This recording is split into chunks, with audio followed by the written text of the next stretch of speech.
notre cher doyen pour son nom de circonstance et le bienvenu à tous et à chacun.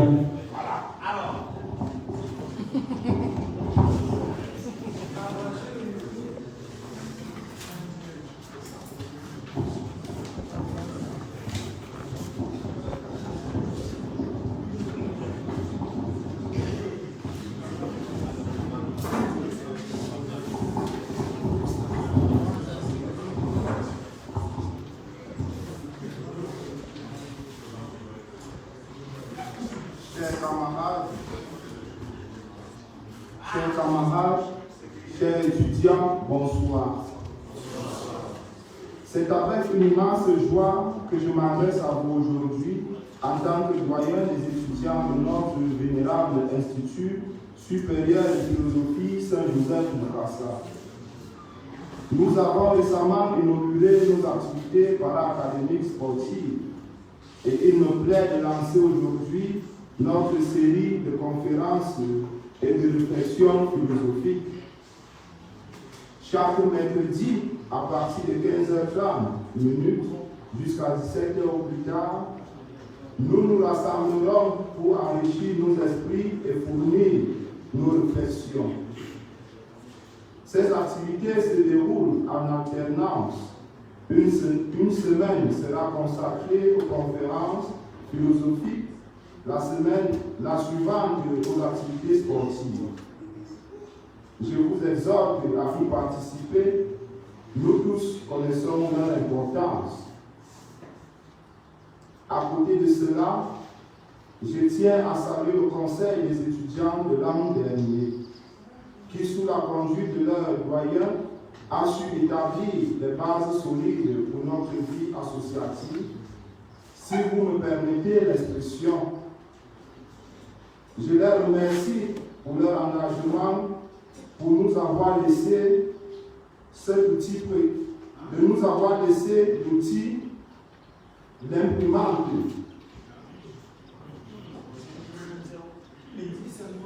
Je les remercie pour leur engagement, pour nous avoir laissé cet outil précieux, une imprimante du craft moderne.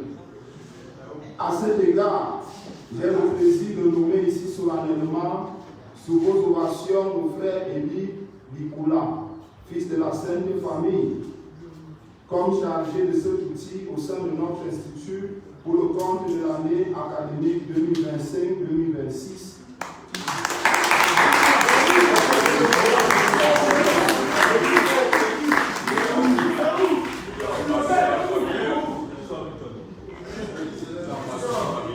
Apparemment, il n'est pas là. Mais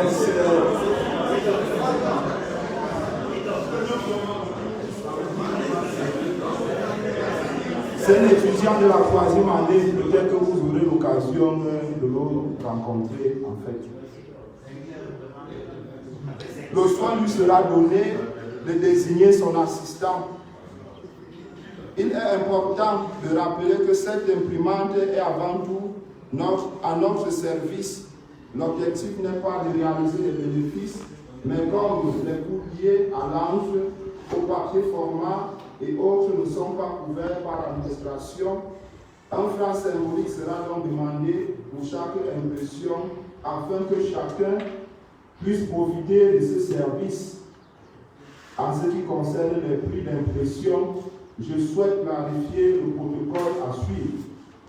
Les photocopies en noir et blanc seront à 25 francs le format A4, que ce soit à recto verso. Pour les impressions en couleur, le tarif sera de 100 francs, c'est-à-dire recto verso 100 francs, et si tu as plus d'une page, on peut voir à 50 francs. Chers camarades, votre engagement aux activités para-académiques revêt une grande importance. Elles représentent bien plus que des moments d'apprentissage. Elles sont l'occasion de tisser des liens, de débattre et de grandir ensemble. Je vous invite à nous investir pleinement dans cette dynamique. Je suis maintenant heureux d'ouvrir notre première conférence de philosophie, de réflexion philosophique.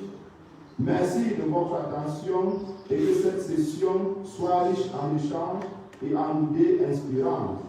Ensemble, engageons-nous sur ce chemin de la connaissance et de réflexion unis dans notre Seigneur Jésus. Je vous remercie.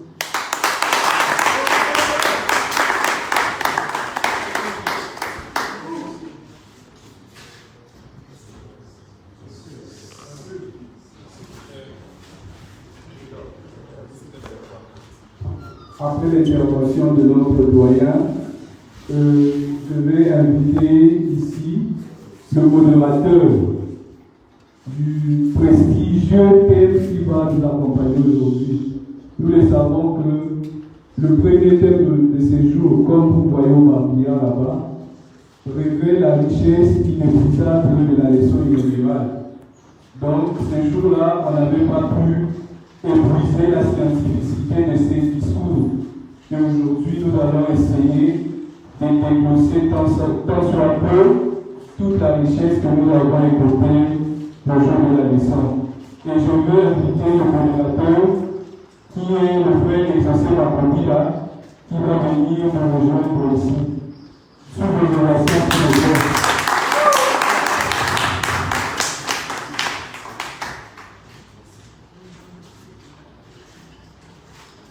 Et c'est à lui d'inviter le panéliste et ensemble ils vont vraiment nous détailler le protocole à suivre. Merci.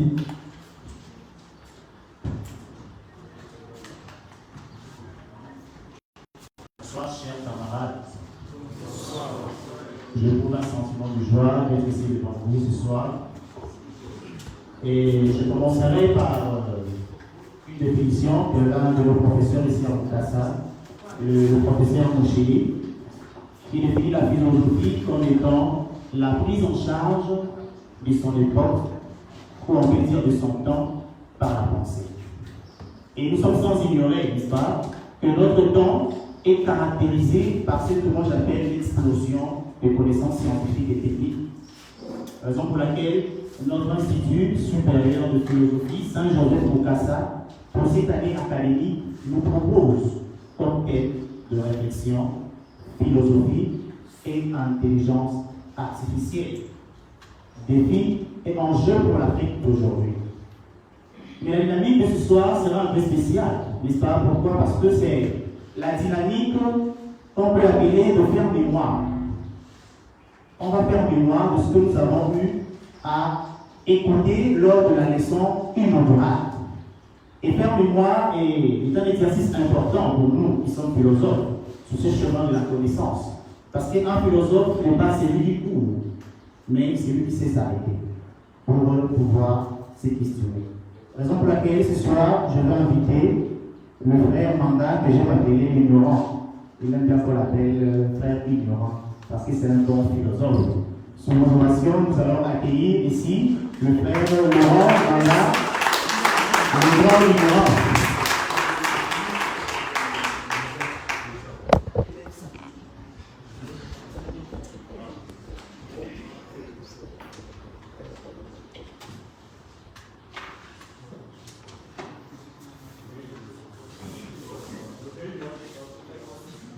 Le frère Manda, vous avez la parole.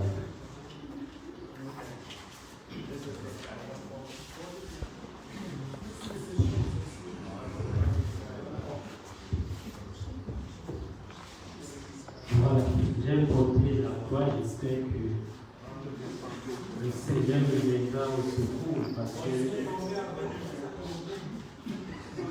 Ok, bonsoir une fois de plus.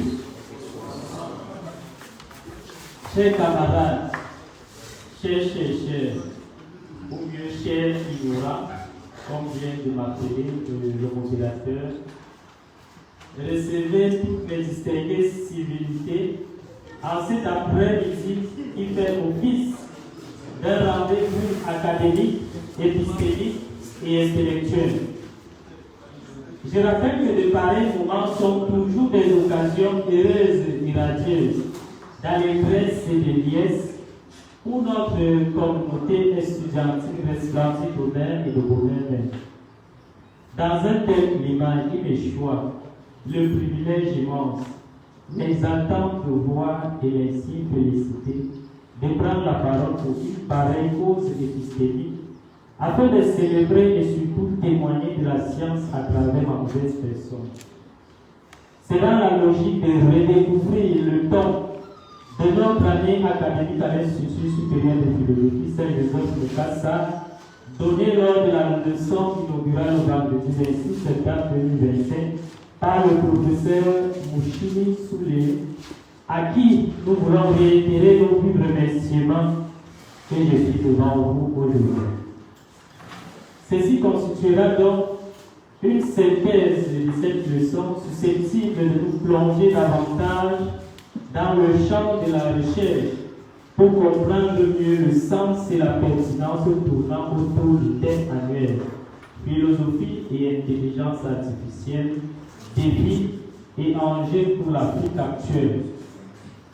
Nous essayerons donc autant que possible de rester dans l'orientation du professeur parce que sa perspicacité, empreinte d'une érudition rare et d'une finesse d'analyse exceptionnelle, mérite une attention de notre part pour une meilleure compréhension susceptible de nous sortir des mêmes d'une tabula rasa existentielle et de nous ouvrir les portes d'une conscience éclairée. Venons-en maintenant au sujet proprement dit. Je vais parler avec le professeur Boucher. Tout ce que je vais dire est inspiré de lui et ce texte a été lu, corrigé et amendé par lui au préalable, bien qu'il y ait comme quelques apports aussi, pas apports mais des clarifications. Le professeur Boucher, ce jour, après avoir remercié les hôtes et expliqué l'origine de son invitation, commence sa réflexion par une introduction aux enjeux divers que nous allons essayer de reconsidérer.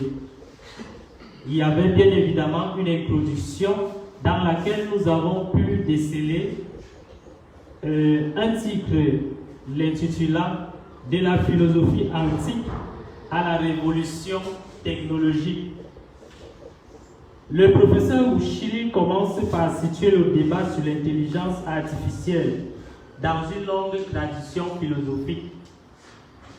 Dès le VIe siècle, avant notre ère, les penseurs se questionnaient déjà sur la nature de la matière, engendrant des débats entre spiritualistes ou métaphysiciens et matérialistes ou biologistes, ces derniers se divisant en sceptiques et optimistes.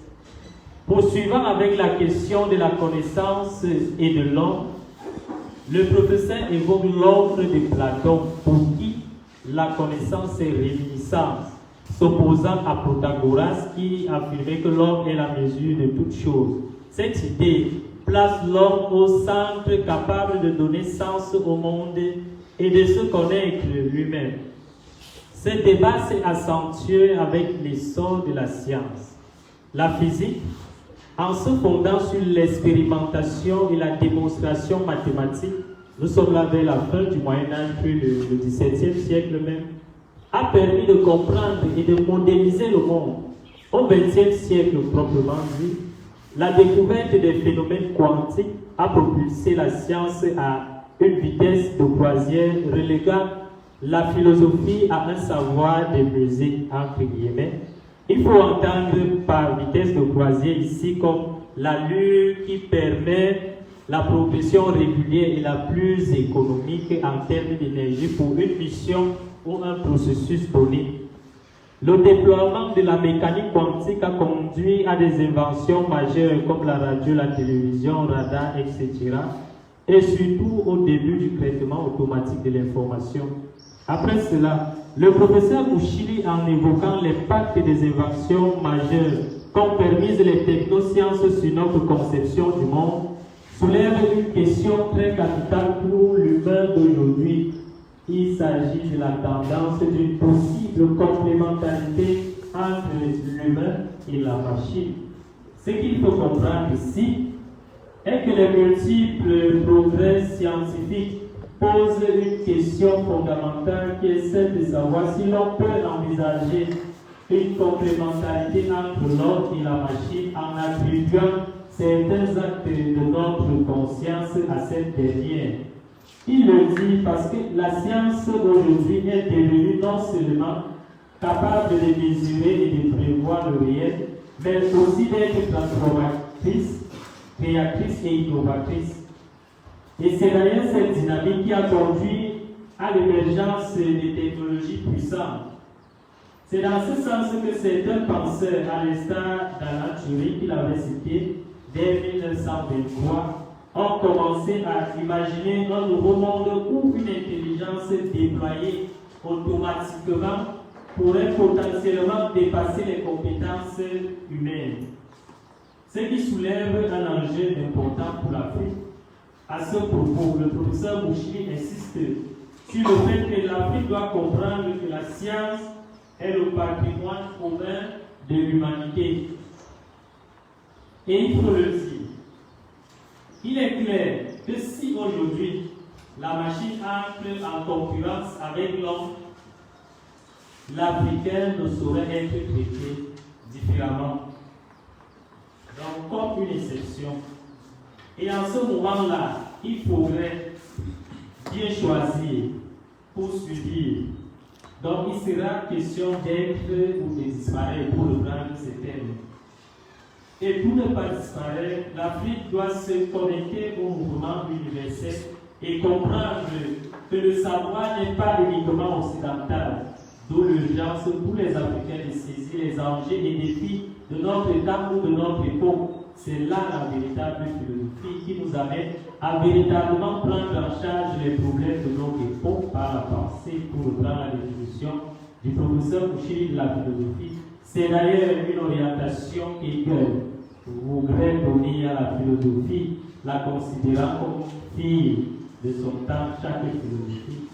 Après, dans cet incipit qui faisait office d'introduction, le professeur Mouchiri avait déroulé 3 points essentiels du thème, afin donc d'en dégager la pertinence relative au thème. Cette orientation tripartite avait les points suivants. Le premier point tournait autour des implications philosophiques d'une intelligence artificielle en hyper-expansion. Le point 2, la transformation technologique et l'avenir de l'existence. Le point 3, l'Afrique dans les taux du mouvement technologique universel. En ce qui concerne le premier point, les implications philosophiques de l'intelligence artificielle. La première partie du développement, cette première partie du développement explore donc la ressemblance structurelle qui existait entre le cerveau humain et la machine, ainsi que les perspectives de l'ère de la singularité technologique. D'où la question de savoir si le cerveau serait une machine, mais biologique. Pour y répondre à cette question, dans le raisonnement du professeur, il souligne le fait qu'en observant bien l'intérieur d'un ordinateur, c'est-à-dire dans cet intérieur, le réseau des cartes et des transistors, qui sont des composants électroniques à semi-conducteurs permettant de contrôler ou d'amplifier des tensions et des courants électriques. Donc, en observant l'intérieur de l'ordinateur et l'intérieur du cerveau humain, qui, pour sa part, on voit la masse des veines et des nerfs, on constate des activités computationnelles dans les deux cas. C'est pour cela qu'on parlait du cerveau comme machine, mais biologique comme point d'interrogation. Voilà ce qu'on constate. Cependant, une différence majeure réside dans la vitesse de transport de l'information. La machine avec ses transistors et autres, ou l'électronique, permet un transport d'information à 430 mètres la seconde, tandis que le cerveau humain ou système nerveux humain, mieux les neurones avec tout ce que ça comporte, permet le transport d'information à une vitesse de 300 000 km la seconde. On voit bien la différence. Cette différence de vitesse de transport des informations par le cerveau humain et la machine nous plonge dans ce que le professeur a indiqué par l'expression du temps de la singularité technologique qu'on a évoqué plus haut. Cela montre la distance qu'il y a entre l'homme et la machine. Pour ne pas être remplacé, l'homme doit donc utiliser son intelligence pour garder sa place. Au cas contraire, les technosciences, en continuant d'évoluer, comme on peut le voir aujourd'hui, iront au-delà du simple transport et traitement des informations pour essayer de remplacer l'homme. Le professeur Mouchili a ce propos cite Gabriel Ganassia en soulignant dans son analyse que l'IA ne veut plus se limiter qu'au traitement automatique de l'information aujourd'hui, mais engage progressivement une transformation de l'homme vers une humanité augmentée, c'est-à-dire la transhumanité. C'est dans ce sens que dès 1998, des savants imaginaient déjà des puces sous la peau pour augmenter la résistance et la rapidité humaine ou bien augmenter les compétences humaines. Aujourd'hui, il est même souhaitable, voire quasiment possible, d'envisager la connexion de la machine au cerveau pour booster l'intelligence. Face donc à une machine qui sera plus précise, rapide et rigoureuse, l'homme se trouve devant un dilemme. Il doit agir parce qu'il s'agit soit d'entrer en compétition avec cette machine courant le risque d'être vaincu, ou alors accepter de se surpasser par l'hybridation, donc l'hybridation où il sera mi-machine, mi-homme, en acceptant d'introduire des éléments artificiels dans son corps, éléments susceptibles de l'orage de l'étudiant et de l'étudiant aux maladies de l'eau. Il faut le savoir, si l'efficience aujourd'hui devient le critère suprême, l'efficience au sens de compétence, compétitivité, efficacité, rentabilité et productivité, ne serait-on pas là en train de faire un retour à l'ingénierie, au sens où il est possible de faire des sélections génétiques via fermentation et micro pour produire des humains répondant à ces critères? Quelle est la question que laisse en suspens le professeur Mouchili avant de conclure cette partie? Maintenant, en la concluant, le professeur se demande également si ces changements que nous venons de présenter ou innovations technoscientifiques constituent une rupture. Mais il ne le pense pas nécessairement pour lui, car tout peut s'être changé sans nécessairement le remplacer. Il faut alors cesser d'avoir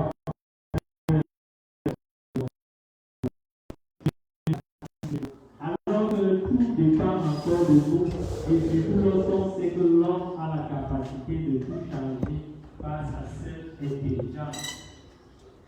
Le point de la transformation technologique et l'avenir de l'existence. Cette deuxième partie explore les conséquences de l'évolution de l'intelligence artificielle sur l'humanité, notamment à travers le concept de transhumanisme. En effet, la croissance technologique mène à la possibilité d'avoir des robots aujourd'hui dotés de super intelligence et à l'aspiration d'une structure mixte, c'est-à-dire technologique et biologique, en même temps mi-homme, mi-machine pour l'homme. Dans ce sens, il faut envisager l'évidence selon laquelle l'urgence de l'intelligence artificielle déterminera a fortiori l'avenir de l'humanité. Le professeur renvoie aux travaux de Nick Boston sur la transhumanité, vue comme une dégradation profonde de l'humanité originelle que nous connaissons avec la Genèse, mais conduisant à une nouvelle humanité supérieure et dotée de pouvoir au-delà des limites naturelles. On peut le voir avec le recul de la mortalité, le vieillesse retardée, etc. Cette vision optimiste est portée par des figures comme Laurent Alexandre, Raymond Kurzweil, etc. Même si, il faut donc le dire, même si cette vision est rejetée par d'autres scientifiques de renom comme Stephen Hawking et Bill Joy. Malgré les refus par beaucoup des tentatives de transformation de l'homme originel, ces tentatives ne peuvent plus s'arrêter. Et d'ailleurs, Les scientifiques à l'ère du libéralisme sont légitimes dans leur quête, car l'homme veut être libre et pour cela il cherche une croissance permanente de cette liberté qui s'exprime par exemple dans les États démocratiques. La question se pose alors de l'avenir de la démocratie face aux transformations induites par la chimie quantique, la physique quantique et la nanomédecine, etc.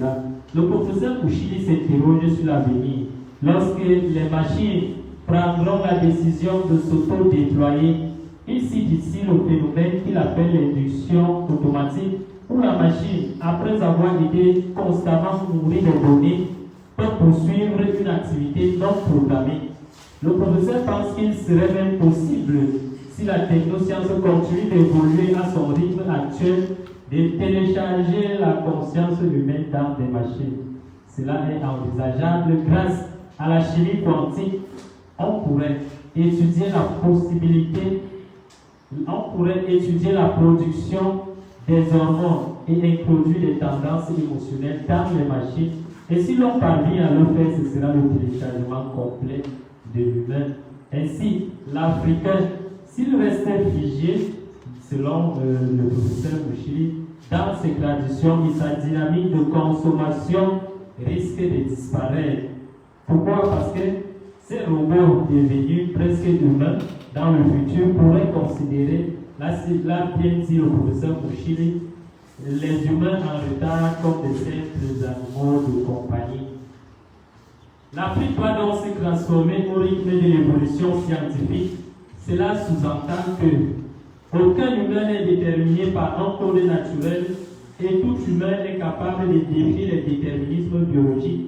Il ne s'agit pas de s'accrocher sur des traditions, des cultures. Personne n'est déterminé par ça. Dans ce sens, l'on comprend pourquoi le professeur insistait sur le fait que la science n'est jamais neutre socialement en s'appuyant sur des auteurs comme Max Weber. Et elle est commandée, je veux dire, par le néolibéralisme.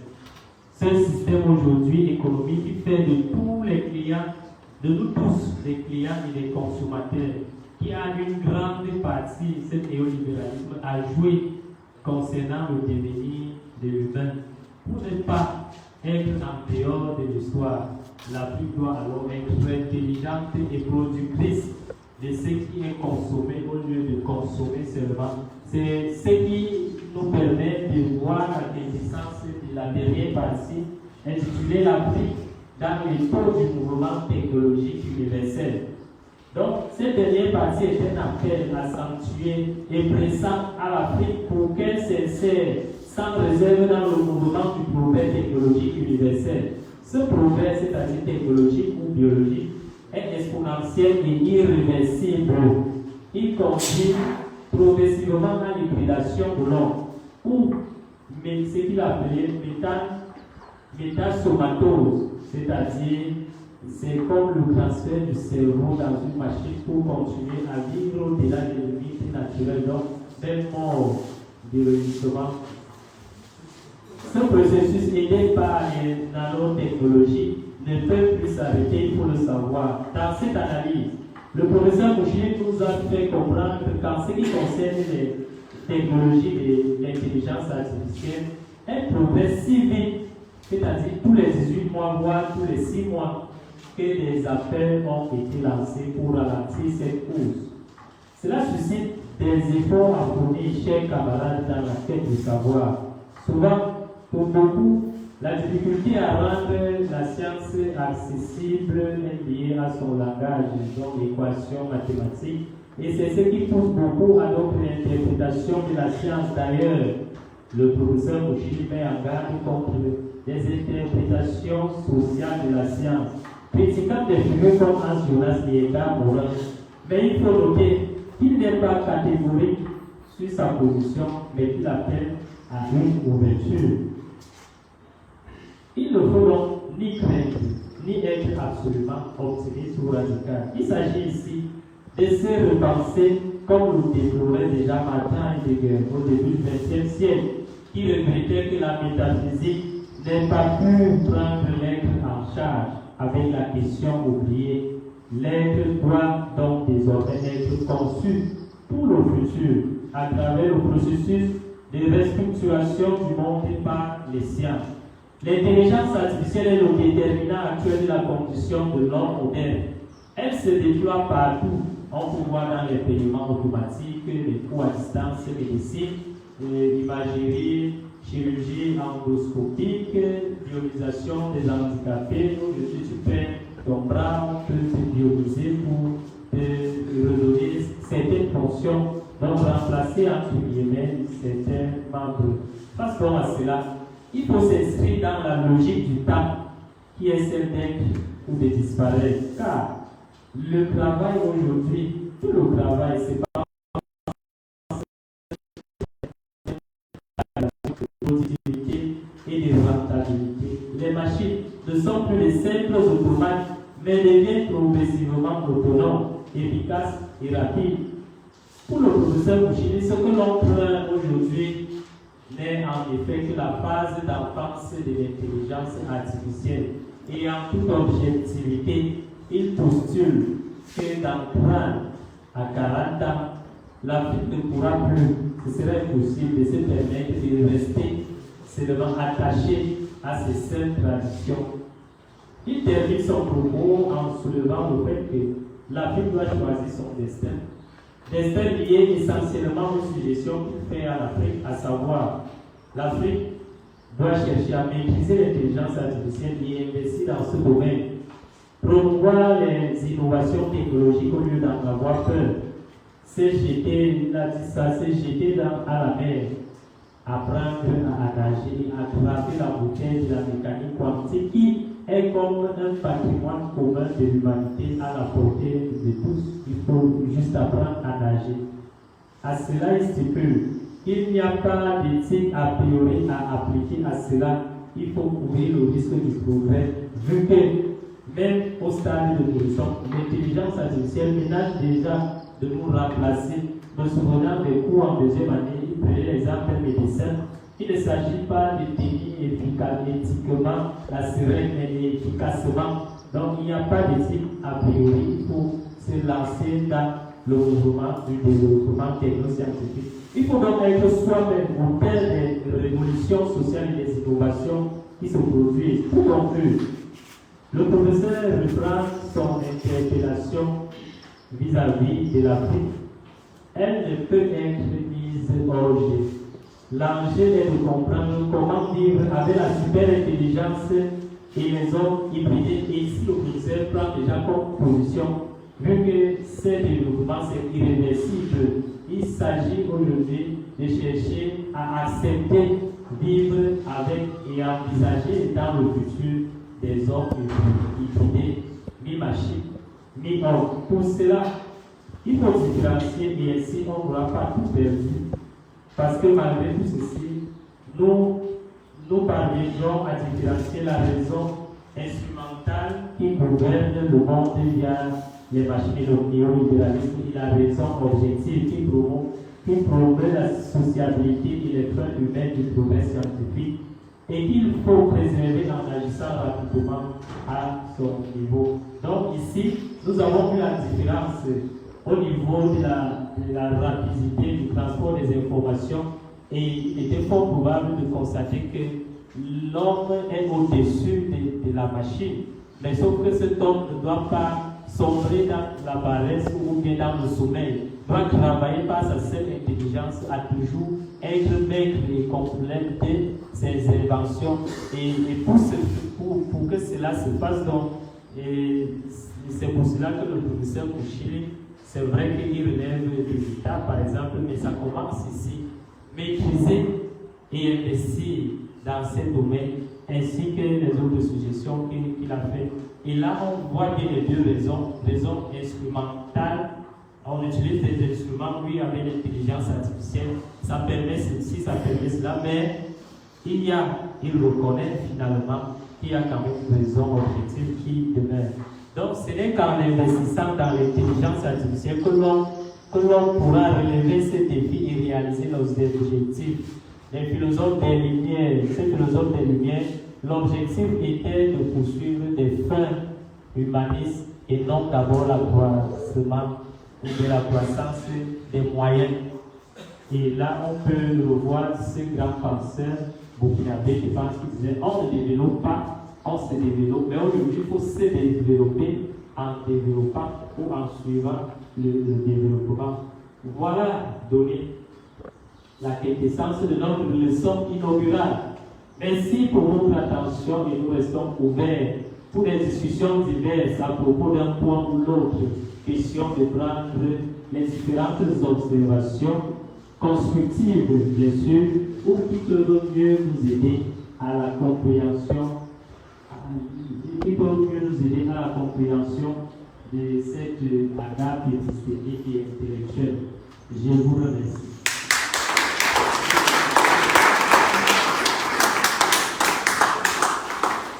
Nous remercions une fois de plus, cher Laurent, Manga Laurent, et il a osé de paraphraser, si je peux dire, de synthétiser la leçon inaugurale d'un grand professeur que nous connaissons tous, le grand maître Mouchili.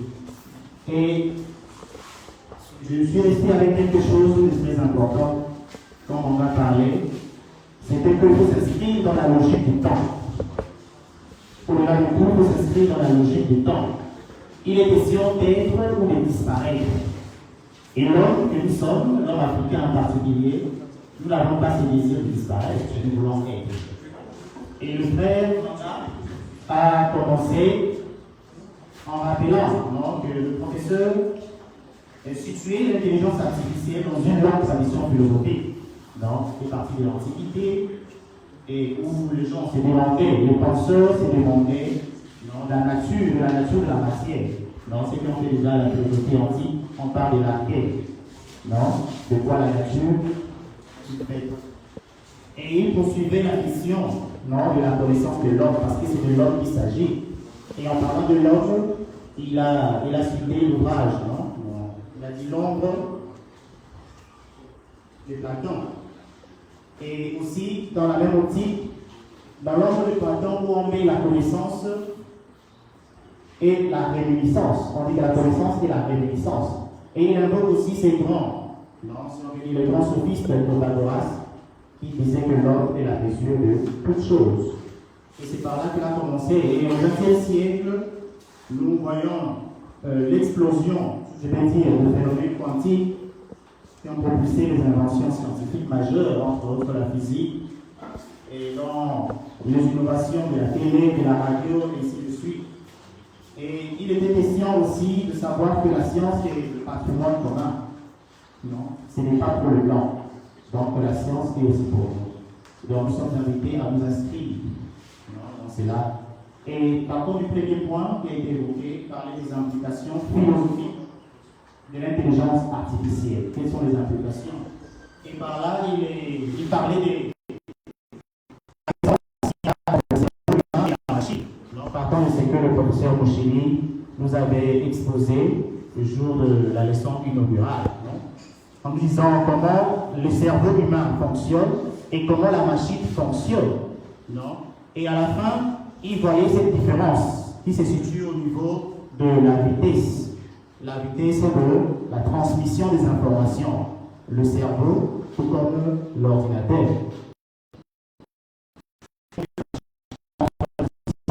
Par le cerveau et la transmission des informations par le cerveau humain. Et il se disait que l'homme doit utiliser son intellect pour ne pas disparaître, comme je disais tantôt. Et face à ces avancées technologiques, l'homme sera face à des dilemmes. Il nous a parlé, entrer en compétition avec la machine, accepter de se surpasser. C'était ça dans le premier point. Le deuxième point, il parlait de la transformation technologique et l'avenir de l'existence. Donc on voit les conséquences de l'évolution de l'intelligence artificielle sur l'humanité. Et à travers le concept, il a évoqué le concept de transhumanisme. Et là, on voit clairement que le professeur nous parlait, envisageait l'évidence que l'intelligence artificielle déterminera, a fortiori, l'avenir de l'humanité. et parlait de cette induction automatique qui est probable aujourd'hui avec les scientifiques. À force de mettre les informations dans une machine, il arrivera un moment où la machine peut s'auto-programmer. Et on parle aussi de la disparition de la race humaine. Et à la fin, le frère nous a parlé de l'Afrique dans le taux du mouvement technologique universel. Donc l'Afrique doit s'y mettre. Donc l'Afrique, c'est qui? C'est moi, c'est toi. Nous devons nous mettre, nous devons nous former à ne pas craindre l'intelligence artificielle, mais à embrasser cela et à former davantage. Ainsi, notre éducation, notre apprentissage sera tellement au top et nous serons en train d'avancer dans les autres continents. Une fois de plus, nous allons ovationner fortement pour notre frère. Et nous savons très bien que la leçon inaugurale se donne sous forme de l'évangile. N'est-ce pas? On écoute et il n'y a pas de questions. Certainement, nous avons des questions. Nous aurons une série de questions. Et le frère Manda va nous aider à donner des pistes, non des réponses. Des pistes à certaines questions. Nous allons poser des questions sur ce que le frère vient de nous exposer et ensemble nous allons voir comment répondre. Par contre de toi.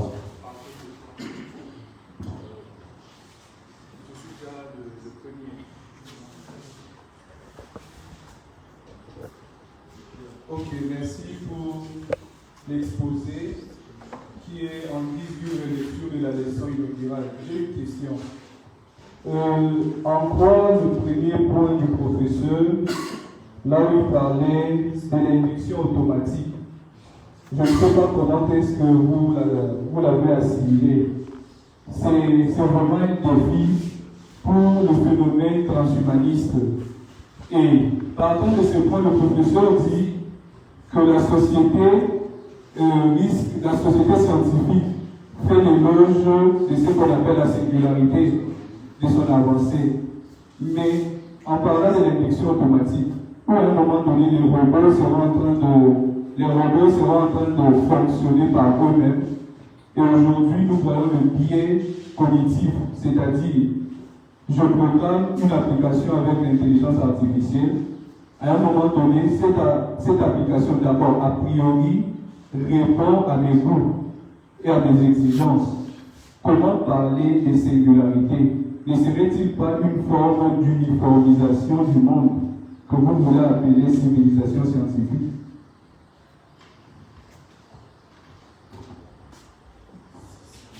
Une autre personne? Ici, il y a la main ici.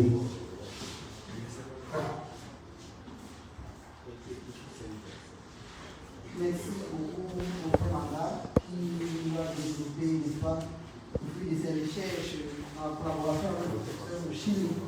Et en écoutant le professeur par la voix de Manda qui disait que l'Africain tente toujours à s'attacher, n'est-ce pas, à sa culture, tente à s'attacher, n'est-ce pas, à sa richesse culturelle. Il doit se défaire, n'est-ce pas, pour entrer dans cet essor exponentiel de l'IA. Et moi, je me posais donc la question, face à l'essor exponentiel des avancées de l'intelligence artificielle auxquelles les Africains sont usagers, est-ce que le dépôt épistémico-anthropologique ne servirait-il pas de filtrage, n'est-ce pas, face au néolibéralisme dont il est exposé aujourd'hui?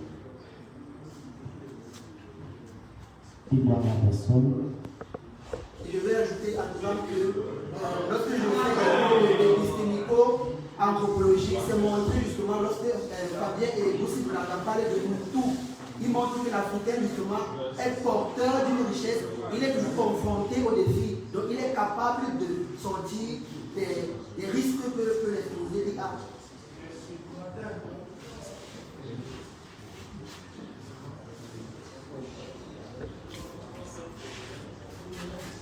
Merci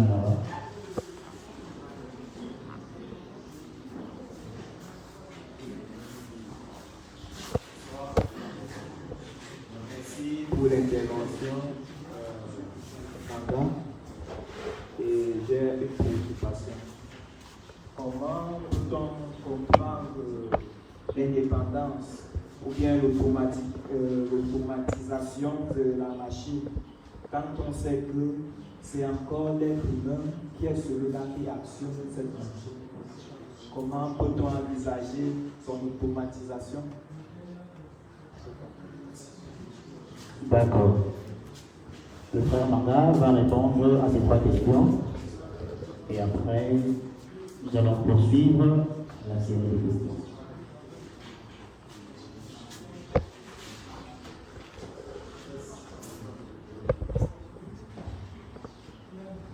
Merci pour les 3 questions qui nous permettent de partager des visions.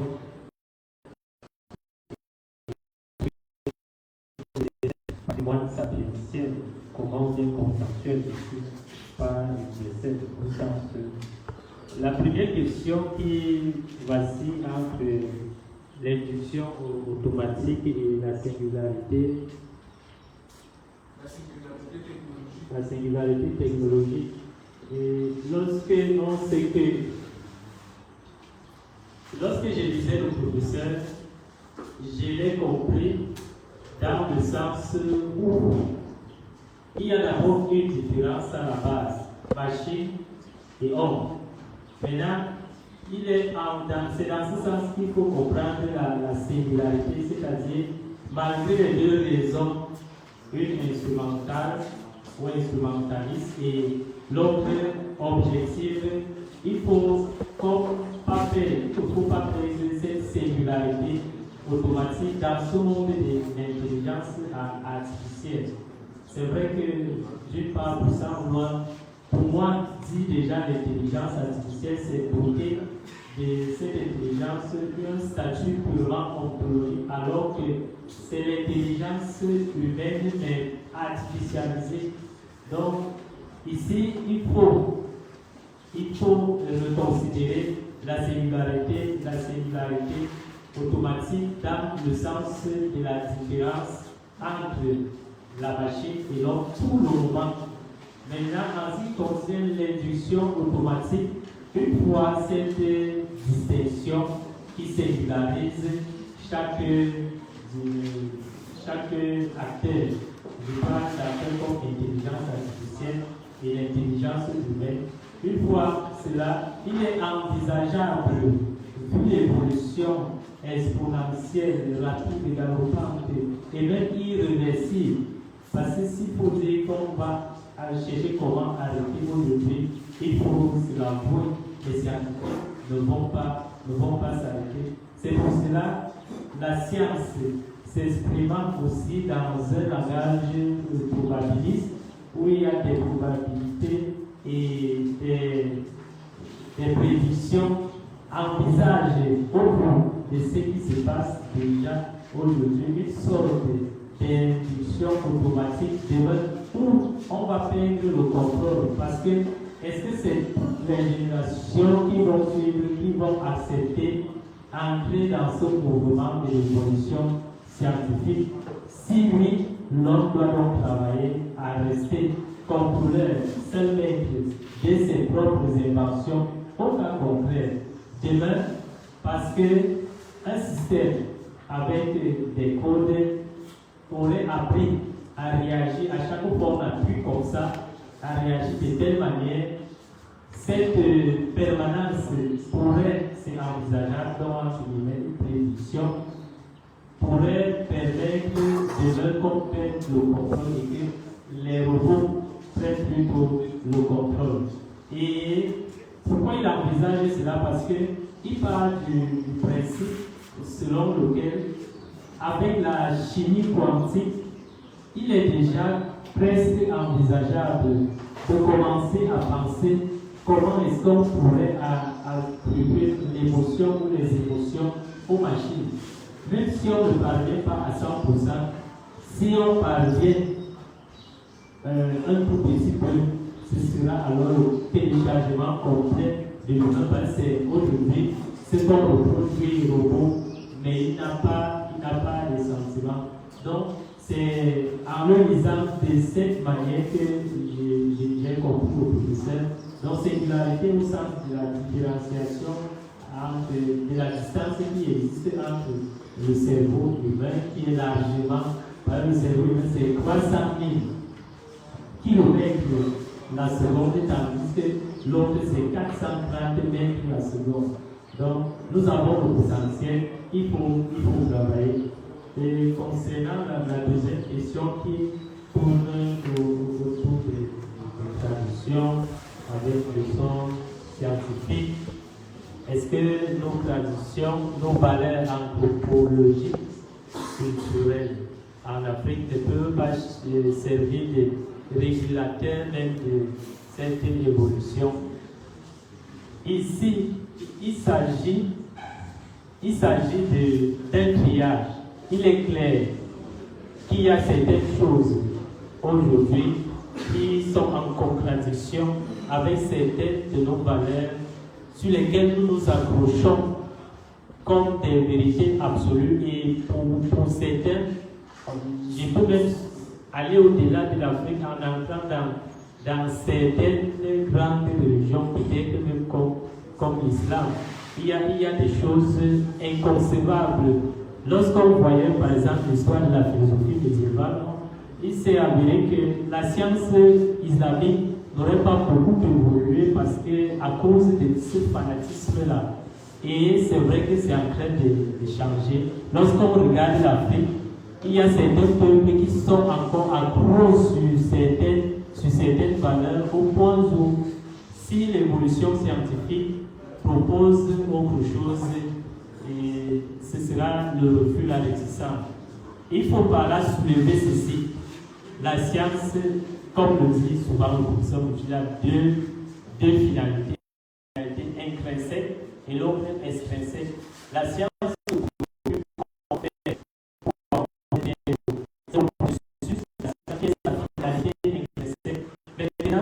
l'orientation en dépend du néolibéralisme.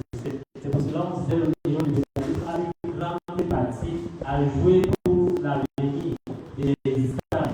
Mais la science nous ouvre, et là encore, on vient dans la définition de Mouchili, c'est la recherche des possibles. Si on mélange ceci et cela, ça peut donner cela. On ne se préoccupe pas à quoi cela va servir. Donc, ce qu'il faut souvent, c'est de rester accro sur certaines valeurs.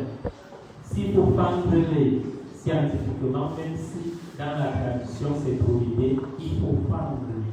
C'est ce que je dis aujourd'hui. Cela ne doit pas vraiment être transformé en embûche pour l'évolution de la science. Et la troisième question qui est celle de savoir, je veux le formuler, comment parler d'automatisation de la machine alors qu'on sait que c'est jusqu'aujourd'hui l'être humain qui est encore comme programmateur maître de tout cela. Je placerai cela en lien avec aussi la première question. Dans le domaine de la science, il y a le processus de démonstration qui s'inscrit dans une logique mathématique qui lui confère son objectivité et son universalité. Mais à côté de cela, il y a comme une prédiction, et j'aime très bien, je ne m'en souviens pas que quelque part, Etienne Klein revient dessus. Il y a beaucoup de scientifiques, lorsqu'ils, au départ, faisaient leur théorie, mettaient des marges en prédisant, par exemple, lorsque Dirac va venir à théoriser l'antimatière, donc les positons, c'est prédit depuis. Donc, ils sont ces prédictions. C'est pour cela que j'aime à dire à propos qui sont accros à la chrétienté que ne dites pas que la science ne peut pas. Dites que pour le moment, la science n'a pas encore, mais c'est donc c'est théologiquement parlant que je l'ai compris. Et voilà, c'est un peu ça. Nous passons à la dernière série de 3 questions.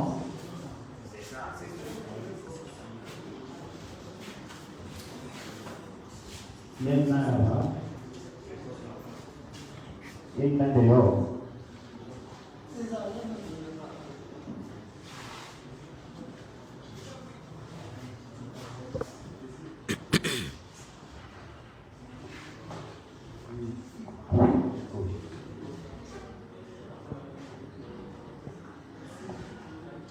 Je vous remercie pour votre grave contexte. Je voudrais savoir si vous avez tellement exposé sur l'intelligence artificielle. Je voudrais savoir s'il existe la relation entre l'intelligence artificielle et la traduction. Si oui, sinon, pourquoi? Merci frère. Une autre personne. C'est apparemment Ici. il y a une main ici, non? Bonne.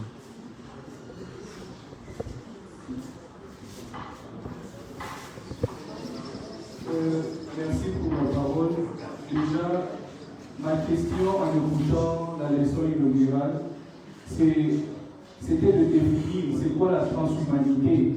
Parce que le professeur, à la table de ce propos, il essayait d'explorer la complémentarité entre la nature, l'espèce humaine et l'avènement de la nouvelle technologie, si je peux dire. Comment et dans quelle mesure l'espèce humaine serait enrichie par une science qui est le fruit de ses propres efforts? Étant donné qu'aujourd'hui nous parlons du transhumanisme, c'est quoi en réalité cette humanité qui doit se transformer? Il y a des questions. De nouvelles personnes, pardon. Ok. Voilà. Bonsoir, chers frères. Ok. J'ai quelques questions et préoccupations. Déjà, en premier lieu, je voulais remercier le frère Manga pour cette mémoire qui nous a donné de nous rappeler encore de ce que le professeur Mouchidi avait dit. Alors, moi, je mets entre guillemets l'Africain. Pourquoi? Parce que quand on a écouté la leçon inaugurale, c'était que l'Africain doit s'aligner. Donc, c'est comme si l'Africain était en marche et il doit s'aligner derrière l'intelligence artificielle, derrière l'évolution de la scientificité sur le petit. Alors, moi, je me demande en quoi l'intelligence artificielle est dangereuse pour l'Africain. Et pourquoi? Parce que je suis en train de me baser sur Nietzsche dans l'humain plus humain. Il nous parle de surhomme. Et si je peux faire une force d'épistémologie, je peux dire le surhomme que Nietzsche parlait, je pense que c'est cet humain qui est capable de se dépasser, c'est lui qui est capable d'inventer notre humain que nous appelons aujourd'hui l'intelligence artificielle. Alors, je me dis, si un jour le robot arrive à s'auto-programmer, comme vous l'avez dit, est-ce que ça sera d'abord possible? Est-ce qu'ils seront capables de s'auto-programmer? Si c'est lui qui est en train de penser, mettre les sentiments dans la machine, c'est un humain. Donc, moi, je vois comme si, en parlant de ces termes, nous sommes en train de ne sais pas si le mot ça sera laissé comme produit, parce que c'est l'humain que les philosophes de la vie ont voulu. Donc, l'humain qui sait ce qui s'est passé, qui crée notre humain. Alors, une autre préoccupation, c'était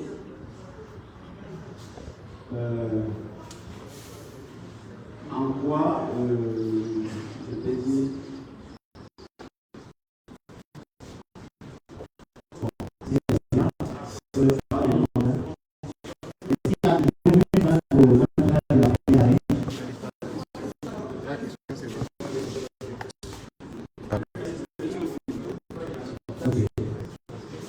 Je vais commencer par la troisième préoccupation que je pense déjà donner donner partiellement quelques éléments de réponse. Pourquoi l'Africain doit s'allier? Est-ce qu'il se laisse derrière? C'est vrai, c'est le professeur Mouchili qui l'a dit, mais objectivement, pour moi, c'est une évidence.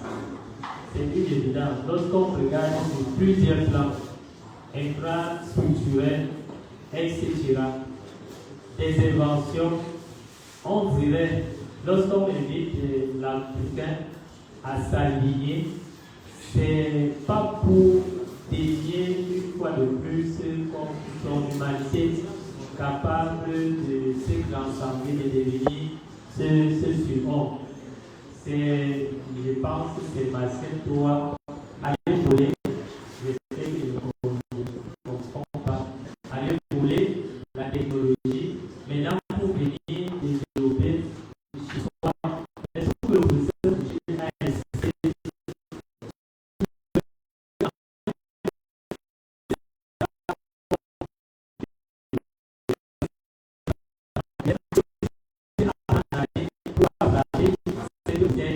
et essayer de développer.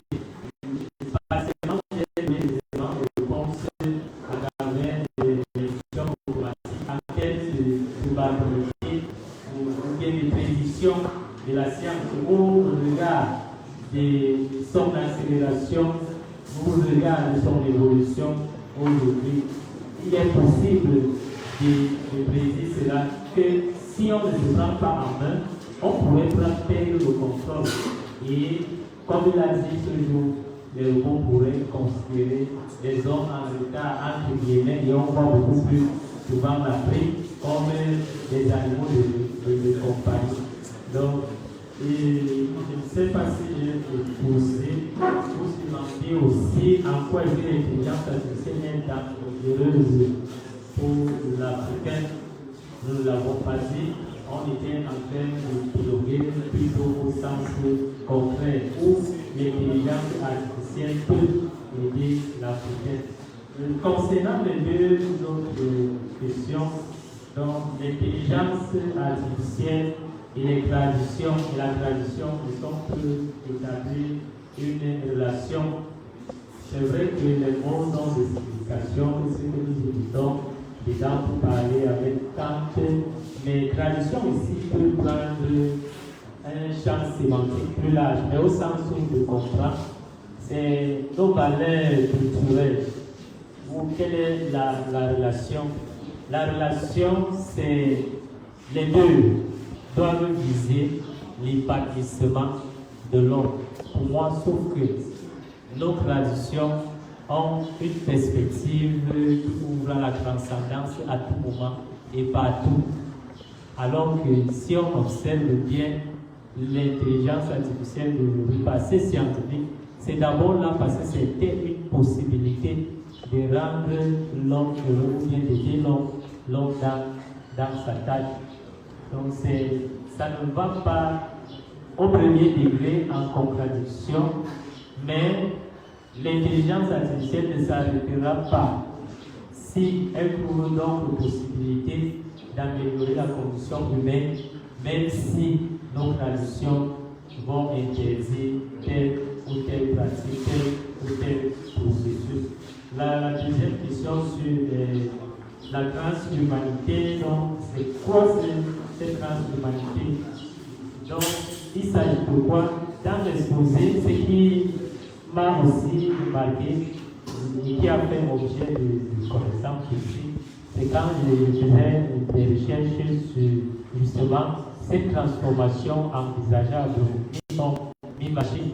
Il s'agit de quoi? En fait, je suis parvenu à la compréhension selon laquelle la possibilité ou les possibilités que nous offre le développement ou l'évolution croissante des technosciences pourrait nous amener à nous questionner sur notre ontologie. Est-ce qu'on est encore authentiquement homme ou machine? Prenons l'exemple, je perds un membre et puis à l'hôpital, on est capable de bioniser l'autonomisation, par exemple, des handicapés, et après je redeviens comme un homme normal, on peut voir ma main, et puis la transhumanité au sens aussi où nous serons beaucoup aujourd'hui, on pourrait se transformer, mais nous restons humains.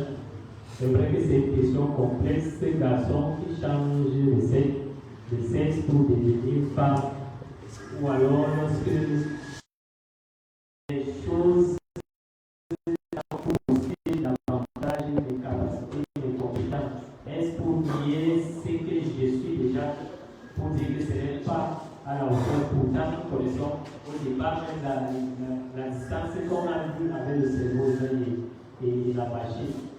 Donc cette transhumanité aussi devrait être contrôlée pour la science dès que ce sera possible, même si c'est possible d'avoir deux têtes. La science va essayer, dans sa curiosité, la science va essayer cette possibilité.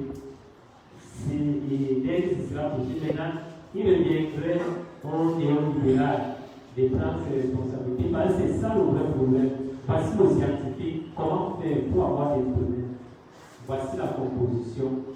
Et maintenant, le scientifique dit à celui-là, le néolibéral, que voilà, tu viens pour les donner, je te les produis, mais je te préviens, les gaz qui travaillent engendrés peuvent polluer la nature.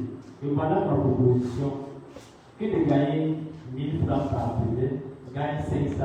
Et ce financement de 500 pourrait nous permettre de financer un processus qui va m'aider à réorienter tous ces gaz susceptibles de polluer la nature en une autre utilité, en une autre fin utile. Mais la plupart des temps, qu'est-ce que le néolibéral fait? Moi, je vais gagner 1000 francs par année, le reste, je m'en fous. Et puis, lorsqu'il y a des dégâts, on accuse la science. Donc, je ne sais pas, mais voilà vraiment de manière